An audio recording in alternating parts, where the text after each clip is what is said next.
Bismillahirrahmanirrahim. Assalamualaikum warahmatullahi wabarakatuh. Membela diri dengan diam. Dan gimana cara membela diri dengan diam sampai mendatangkan keajaiban? Itu yang akan kita coba renungkan malam ini. Oke, yang pertama kita akan baca kisah diam di surat Maryam, surat favorit saya. Coba teman-teman buka surat Maryam, surat 19. Di dalam surat ini ada dua adegan diam. Pertama, adegan diamnya Nabi Zakaria. Yang kedua, adegan diamnya Maryam. Surat 19, surat Maryam, ayat 10.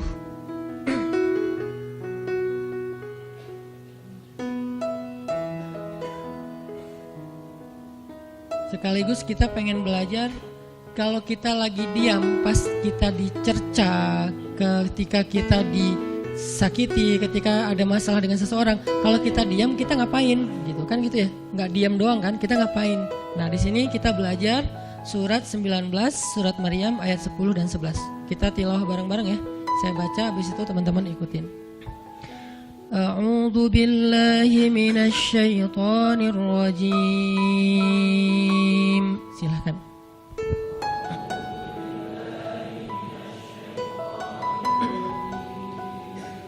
Bismillahirrahmanirrahim.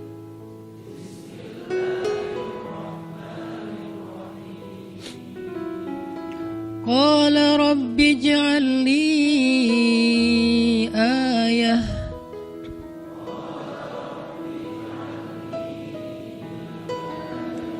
Qala ayatuka alla tukalliman nasa thalatha layalin sawiyya.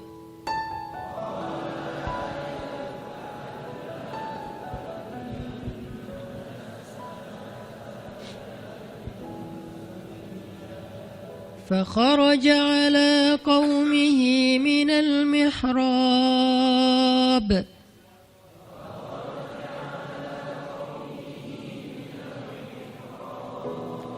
فأوحى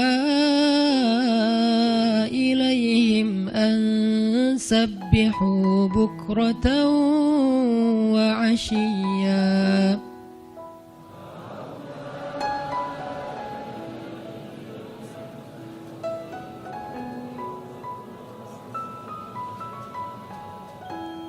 Berkatalah Zakaria, Rabbi, berikanlah untukku sebuah pertanda bahwa aku akan punya anak laki-laki.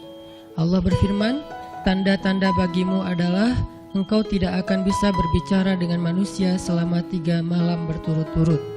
Maka keluarlah Zakaria kepada kaumnya dari mihrabnya dan memberi mereka isyarat supaya mereka bertasbih kepada Allah setiap pagi dan petang. Ini adalah adegan, kita lanjutin sekitar 2 menit sebelum azan. Ini adalah adegan ketika Nabi Zakaria dapat berita gembira akan punya anak laki-laki. Karena Nabi Zakaria berdoa minta anak laki-laki dari sejak nikah sampai usia 80 tahun. Kurang lebih sekitar 50 tahun berdoa. Lama banget, ya Allah beri anak, ya Allah beri anak. Sampai iparnya udah punya anak keren namanya Maryam. Iparnya adalah Imran.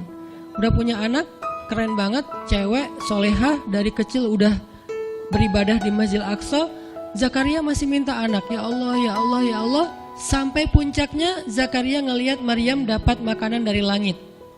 Zakaria datang ke mihrab Maryam, terus di situ udah ada makanan yang bukan dibawa oleh Zakaria. Zakaria nanya, anna laki hadza ya Maryam. Maryam dapat dari mana makanan ini? Kata Maryam, huwa min indillah, dari Allah, kata Maryam. Gimana caranya? Kata Maryam, Allah punya cara sendiri. Allah yarzuqu may yasha bighairi hisab. Terserah Allah gitu. Masya Allah, Masya Allah. Zakaria kagum sama Maryam. Langsung pergi ke mihrabnya Zakaria, sholat. Dan di dalam sholatnya Zakaria berdoa, hunalika da'a Zakaria rabbah. Di saat itulah Zakaria benar-benar nangis berdoa kepada Allah, ya Allah, Rabbi habli min ladunka dzurriyyatan thayyibah innaka sami'ud du'a. Ya Allah, beri saya anak seperti dia. Seperti Maryam, engkau maha mengijabah doa dan saya enggak pernah berputus asa meminta kepadamu. Udah 50 tahun lebih. Tiba-tiba Allah bilang, ya Zakaria, inna nubashiruka bi ghulam ismuhu Yahya lam naj'al lahu min qablu samia. Zakaria, sekarang kami akan perkenankan doamu, kamu akan punya anak, beri dia nama Yahya. Belum pernah ada anak seperti dia yang soleh di muka bumi.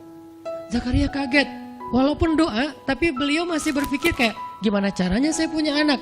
Ini kayak tarik-tarikan antara logika manusia dengan iman. Imannya percaya Allah Maha Kuasa, tapi logikanya gimana caranya? Istri saya sudah tua, saya juga udah tua.